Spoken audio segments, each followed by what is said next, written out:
Welcome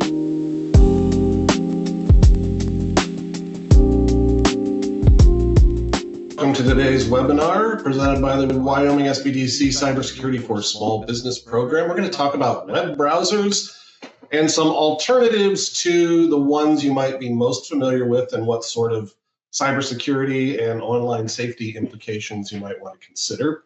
My name is Paul Johnson. I'm the program manager here.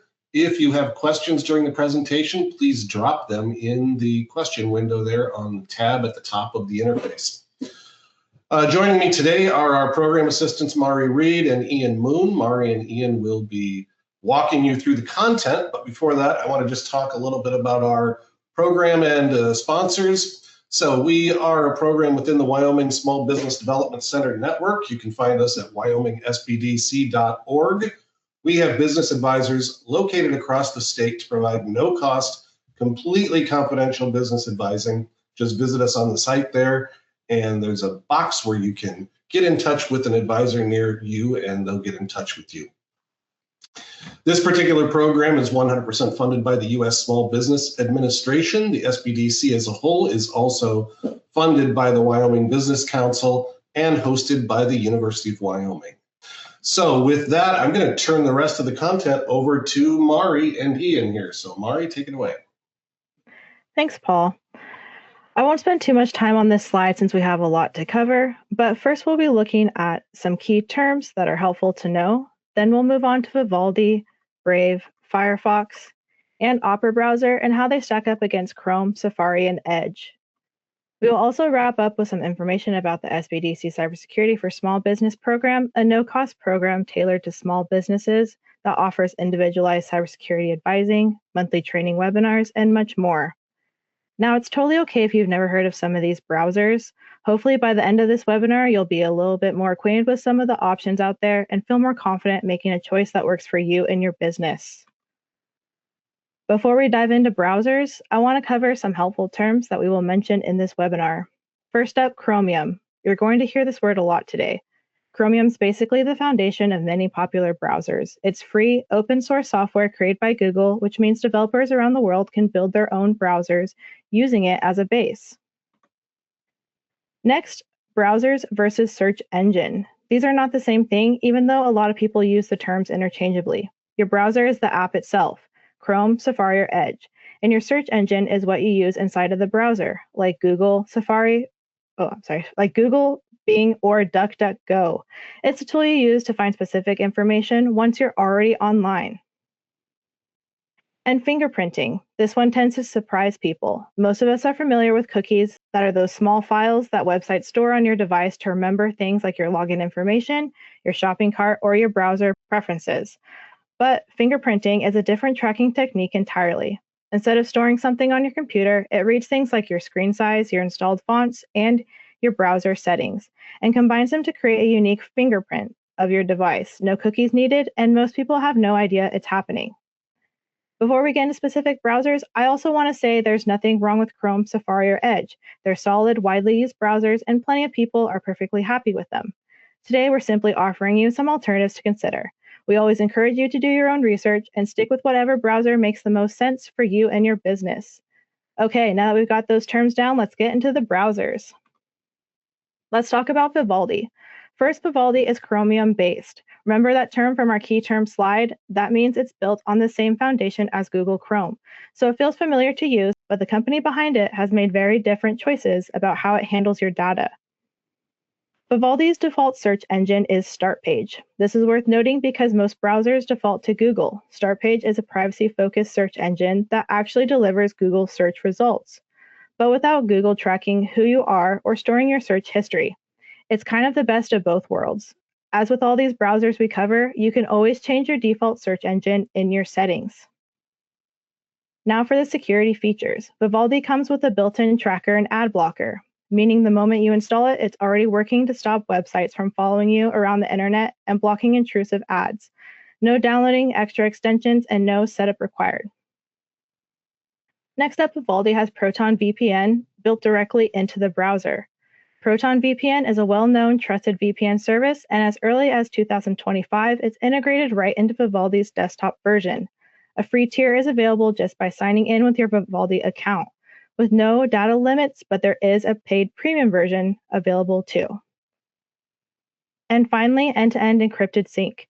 If you use Vivaldi across multiple devices, all of your sync data, like your passwords, history, or open tabs, is protected with end-to-end encryption. This means even Vivaldi itself cannot read your data. Now let's see how Vivaldi stacks up against the three browsers that are most popular, which are Chrome, Safari, and Edge. Starting with block ads, Vivaldi is the only browser on this chart that does this out of the box. Chrome, Safari, and Edge all require a third-party extension to block ads, although it's worth mentioning that all these browsers block highly intrusive ads like pop-ups. Blocks tracking. Vivaldi gets a full check mark here, but it's worth clarifying what that actually means. Vivaldi blocks known tracking scripts, meaning it works off a list of recognized trackers and blocks those.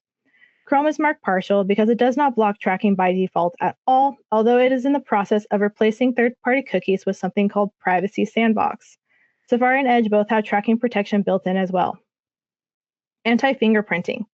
Remember that term from our key term slide? Vivaldi and Edge are both partial here. Both Vivaldi and Edge have built-in tracking prevention that blocks fingerprinting from known ad and tracker networks, but it does not mask your unique hardware, canvas rendering, or font configurations. So more sophisticated fingerprinting can still get through. Chrome has no built-in protection at all, and Safari actually leads the pack with the strongest anti-fingerprinting protection of the four.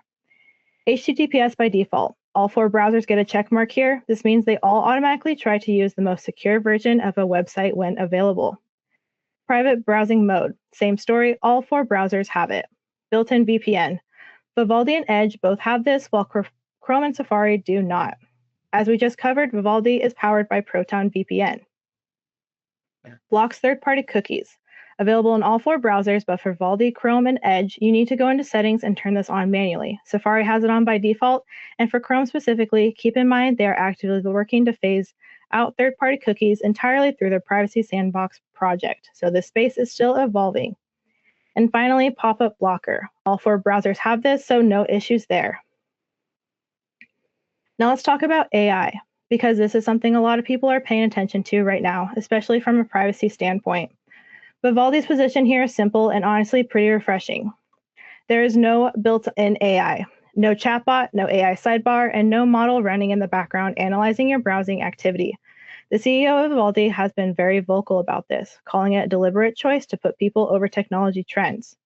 Now there is one small exception worth mentioning: page translation. Vivaldi does have a lightweight built-in tool that can translate foreign language web pages for you. This uses a limited form of AI, but it's not a large language model or chatbot, and it's not analyzing your browsing behavior. It's simply translating the page you're looking at. Just because the browser doesn't have AI built in doesn't mean that they can't use AI tools. Users can still choose a search engine that uses AI or visit popular models through the browser. Now let's talk about Brave. Like Vivaldi, Brave is Chromium-based, so it has that familiar feel, but the choices Brave has made on top of that foundation are quite different from Chrome. Brave's default search engine is Brave Search, their own independently built search engine that doesn't rely on Google or Bing to power its results.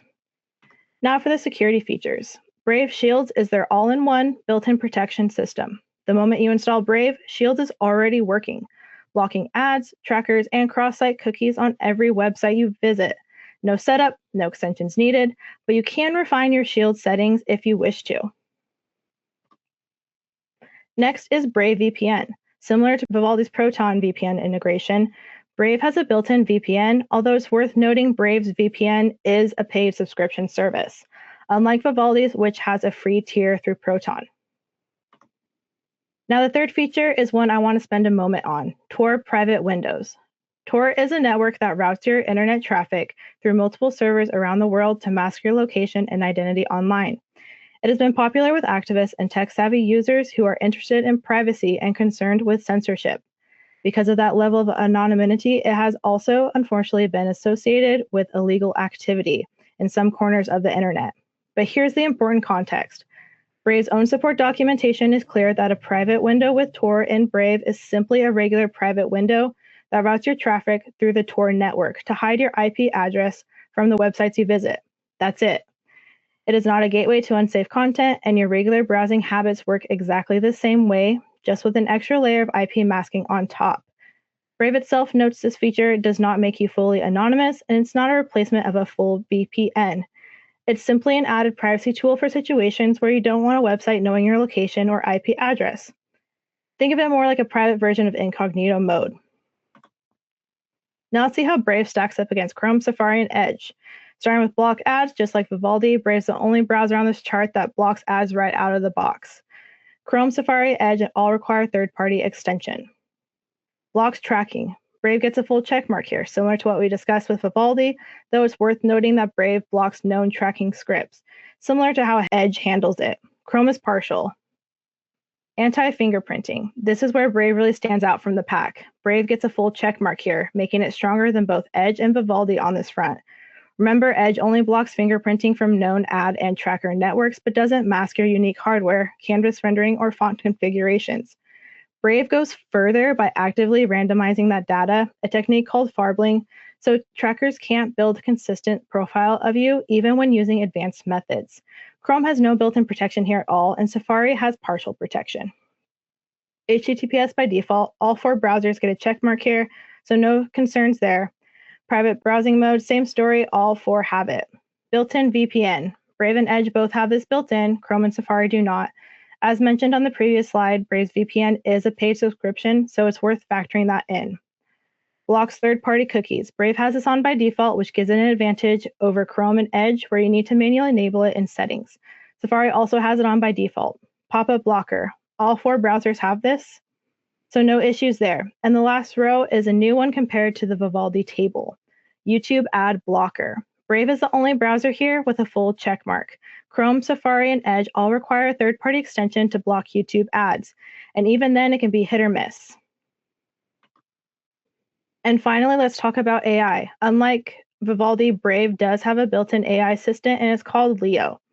Leo lives right inside of the browser sidebar, so you don't need to open a separate tab or visit a website to use it.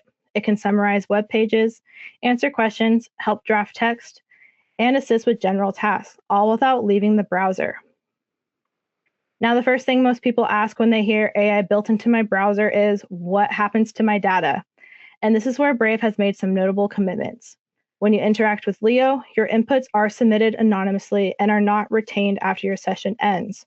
They are also not used to train AI models. So unlike some other AI tools where your conversations may be stored or reviewed, Leo is designed so that once you close the chat, that information is gone. Leo comes in 2 versions, free and paid. The free version gives you access to basic AI assistance and is available to anyone using Brave at no cost. The paid version, called Leo Premium, unlocks access to more advanced AI models and faster response times for users who want more out of the feature. It's also worth noting that Leo is opt-in, meaning it does not activate on its own. You have to deliberately open it and agree to the terms before it ever runs. And if you want to disable it entirely, it can be turned off through your settings. So Brave gives you the option of a privacy-conscious AI tool if you want it, and a clean way to turn it off if you don't, which is a reasonable middle ground compared to browsers where AI is more deeply embedded and harder to avoid. Next, Ian will walk us through a couple more browser options. Thank you, Mari.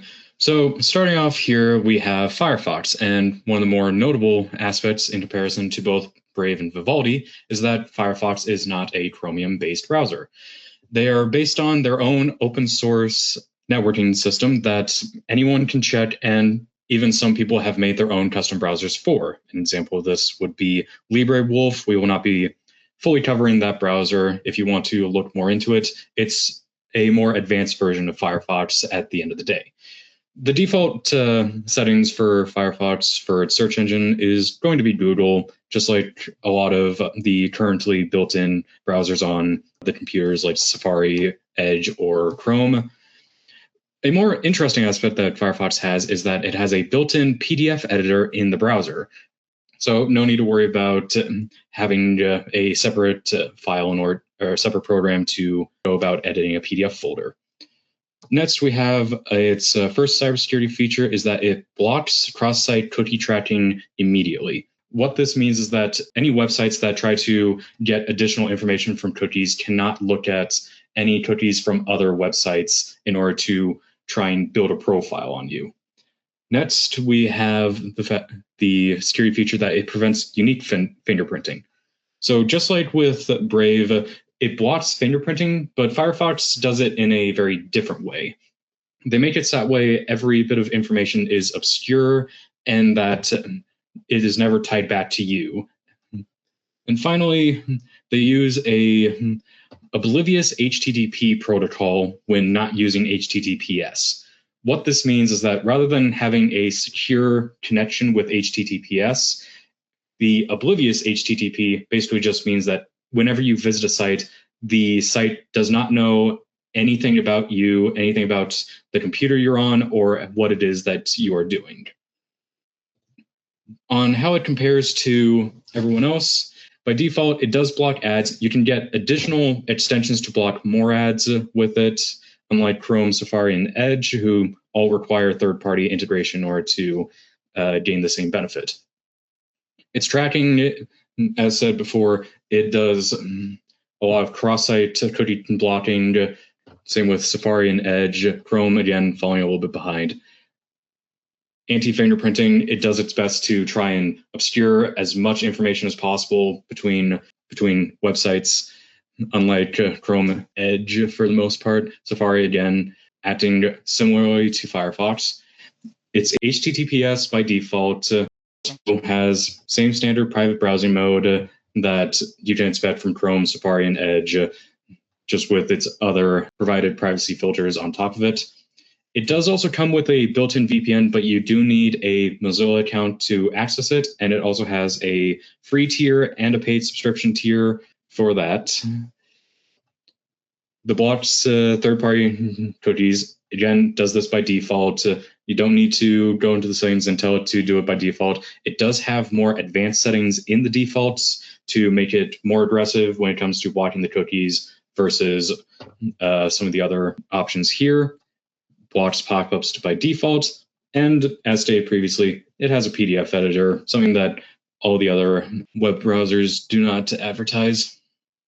For its AI integration, it doesn't have its own independent AI like a lot of the other web browsers do, but it does use small language models for very specific tasks locally run on your computer, these being video transcription and video translation. So that way, if you're on YouTube, you can get on-the-fly translation and transcript for any of the videos you may be watching. It also allows third-party chatbots like Copilot, GPT, Claude, etc. All can be accessed from the sidebar. And one nice thing is that when using it in the sidebar, it keeps all chats private from Mozilla, so they don't know what you're talking about to it, and you can make sure that only the chatbot is actually seeing what you're talking about. It also has easy access to these things in the sidebar, and you can pick and choose which ones you want to have in the sidebar, so you have easy access to it. Next, we have Opera. So going back to the basics, this is another Chromium-based browser. This group, the people who develop browser are based in Norway. They pride themselves on the security, the privacy aspects of the Norse countries and how they try to keep that as they cannot track any of that information, and everything is completely private between you and them. They are also independently audited by security groups every 6 months or so. So you can always check to see what the reports are there for did they pass, what are they doing, and how does it stack up between other browsers that you may have heard of. One of the first security features that they have is that they prioritize DNS over HTTPS as default. And what a DNS is a domain name service. It is effectively the phone book of the internet. What that will allow it to do is it will be able to route to websites faster and more securely than just with regular HTTPS. Second security feature is that it has site-specific data permissions. So you can go through all the different websites that you go to on the daily, tell the web browser what data the sites are allowed to have access to, what cookies that it can look at, what it can specifically look at about your computer, what you're doing on it, etc., etc. And the third security feature is that it has specific crypto mining protections. So just in case if you accidentally go to a website that maybe is trying to use your computer to crypto mine, or a website is compromised and is currently trying to do crypto mining, Opera blocks that, so that way the website cannot use your computer to mine crypto. With how it compares, again, going down the list, it blocks ads by default, and you can enable more blocking, but in the Opera service. Blocks tracking needs to enable this in settings, as this is a more advanced feature that they have for their cross-site tracking. In comparison to Chrome, it's better than what Chrome is currently doing. It's on par with Safari, Edge. And this is where Opera sort of falls off. They don't have an anti-fingerprinting system built in. They mostly prioritize that with one of their other aspects that we will get to at the bottom of the page here. HTTPS by default, as we've seen with all the other browsers here. Private browsing mode, same with everyone else. It does also have a built-in VPN, and this also does have a free and a paid subscription tier. Blocks third-party cookies, again, needs to be enabled in settings. That way you can pick and choose which sites have access to which bits of data, just as stated in their security benefits. Pop-up blocker, again, all default by all the other web browsers. And then the auto data deletion. This is something that I found to be wholly unique in comparison to a lot of the other browsers. This allows you to set up a time to effectively clear out all the cookies that you have saved and any other data that the web browser or websites try to save in your web browser. You can set it to delete immediately after you close the web browser, after 15 days, after 30 days, or after 60 days. So that way you can keep making sure that your web browser is clean and that no one can gain access to those cookies that may have login credentials or session tokens associated with it. Finally, we have Opera's AI integration. Just like with a lot of other web browsers here, they have sidebar access, except that they only have sidebar access for Gemini and ChatGPT. They do also have their own independent AI that uses the tabs on your computer for context if you ask it questions or to summarize specific things. This one is not independently run on your system. It does call back to their website in order to process the information. It also comes with a free image generation, file integration, and YouTube video translation script, so you can upload files to the Opera AI to have it evaluate. You can ask it to generate images or to transcribe videos. And the best part about this is that there's no account needed for the browser integrated AI. You can just use it, however, and it will only save the information on your computer for when you are using it in time. It is important to note that Opera is majority owned by a Chinese company, so do with that what you will. I'm going to pass this back to Paul to wrap us up here.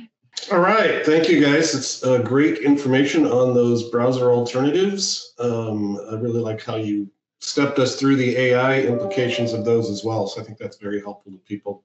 Yeah, again, do your own research on these before you sign up. We're just presenting some options and information out there, so thanks for that clarification, Ian.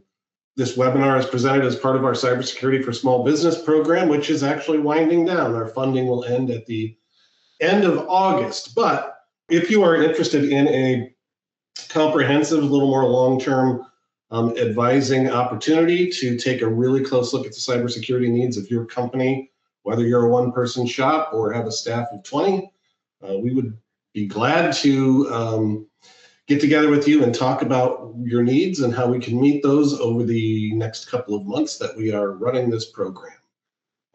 Other than that, our monthly webinars will continue next July with the one that I dropped in the chat. And then in August, we will do a comprehensive roundup of all of the webinar content that we have presented to you over the last almost 3 years, and provide you with just a general cybersecurity overview and sort of packet of tools that you can use to be more cyber ready in your own business or in your own personal use. If you have any further questions, please contact me personally. With that, thank you, Ian and Mari, again for your preparation and your presentation today. thank all of you for your attention and hope you have a great rest of your day. Thanks, everybody.